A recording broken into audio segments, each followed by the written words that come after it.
Greetings to you all. I am servant of God, SOG, Reverend Flore Ikomi, and I'm creating this video as part of our upcoming dedication of the DCA Temple in Yaoundé with Apostle James, my son in the Lord. It's been an incredible year, and the Lord has taken us through some very incredible things, which from several people, including Apostle James, you will hear about as part of this dedication.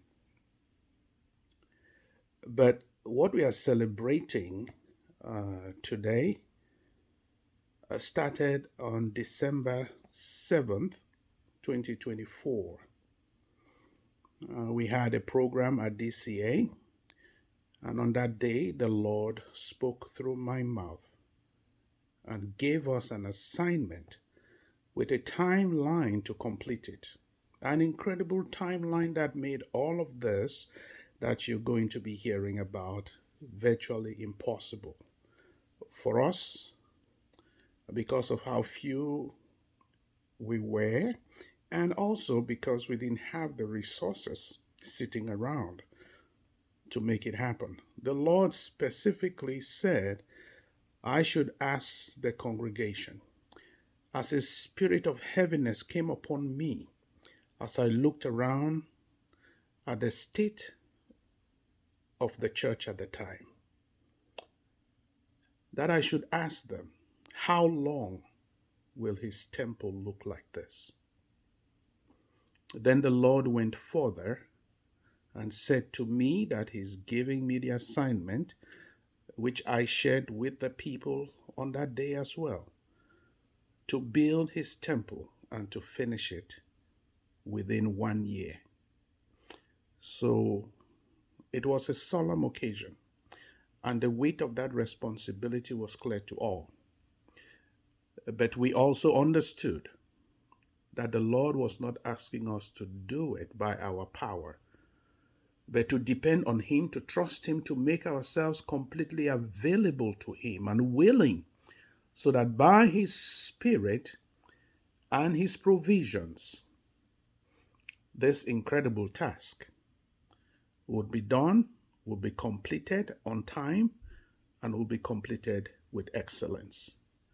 So I returned to the US, and around the middle of January 2025, I began the effort to raise the money, and I did so formally, reached out to quite a few people, and so did my son, Apostle James, because we put the strategy together and walked lockstep to bring it to pass.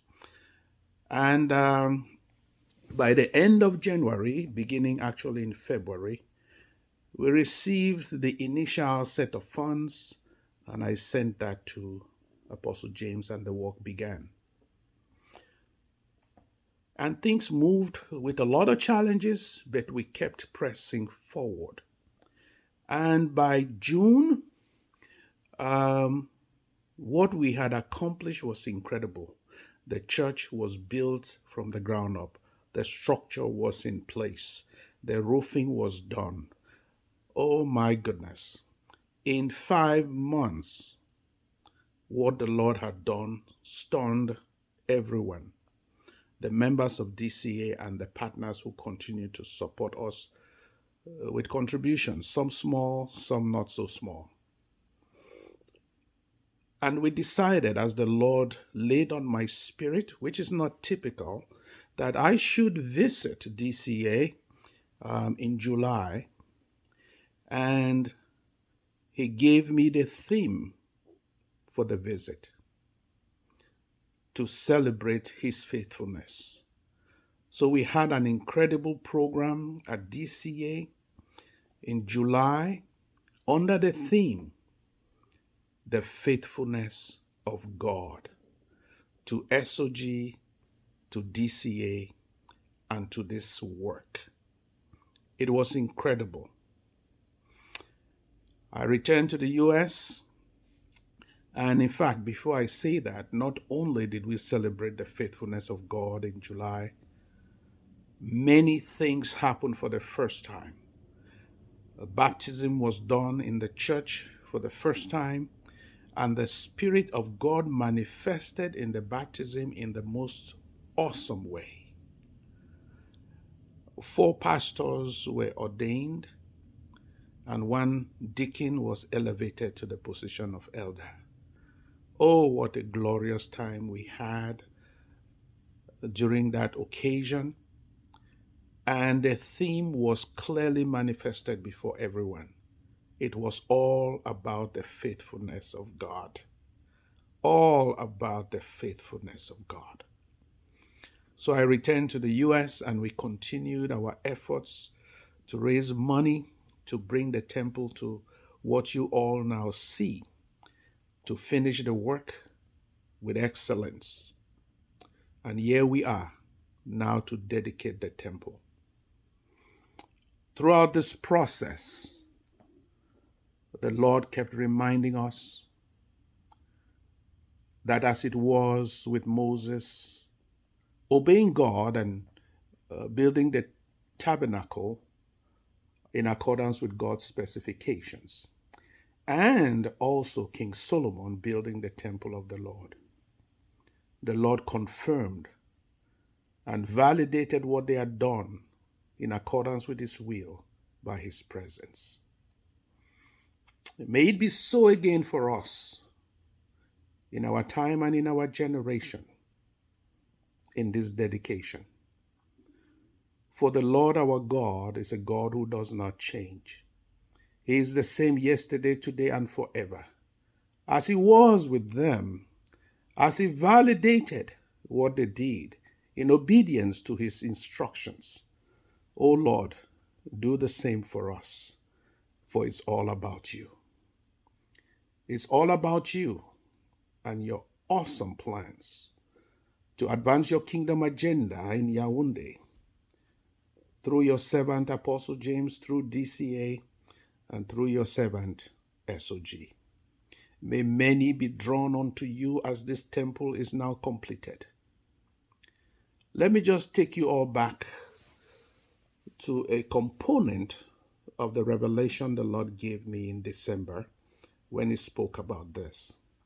He said to me, which I shared with the church, that he is going to send a tide, and all who are connected with this work, who support it, their boats will be lifted. All the boats that are connected to this work, who in various ways are connected to the obedience of God's servants, their boats will be lifted at the shore. And since then, he's given me a deeper understanding of what he was saying. You see, boats at the shore are there for a purpose: to offload their cargo, to refuel, to be repaired, or they are damaged. But whatever the reason they are at the shore, they need to get ready to move back into the deep. For it is in the deep that they'll be able to function to their fullest, and they'll be able to receive what the Lord has in store that resides in the deep. That is why the tide is coming in. That's why the Lord is bringing the tide, so that these boats will no longer be anchored at the shore. They will be all over the ocean doing what they are built to do. So I'm saying this to reassure everyone that has contributed with their time, talent, or treasure to this effort. They haven't given to a man. They haven't given to me as a person. They haven't given to Apostle James as an individual. They have given to God because the task he gave us was clearly articulated to everyone. No one was pressured. No one was given an amount to contribute. Everyone did what they believed they could do over this 11 months. to the best of their ability. And the Lord will surely bring his word to pass concerning each and every one of us who have been connected to this commission and this specific assignment. So now we are here to dedicate this temple. May it meet, O God, with your approval. And may you demonstrate this approval, O Lord, in the very presence of your people. Thank you to everyone at DCA. Thank you to everyone who supported us, our partners here in the US, outside of the US, and in Cameroon. Some of them have even sacrificed more and joined me here from different towns in Cameroon for this dedication. And each of them will be introduced to you as the program moves forward. Lord, we say thank you. We say thank you because we know that this can only be God. And that is the theme under which we do this dedication and celebrate. This can only be God. Thank you and stay blessed.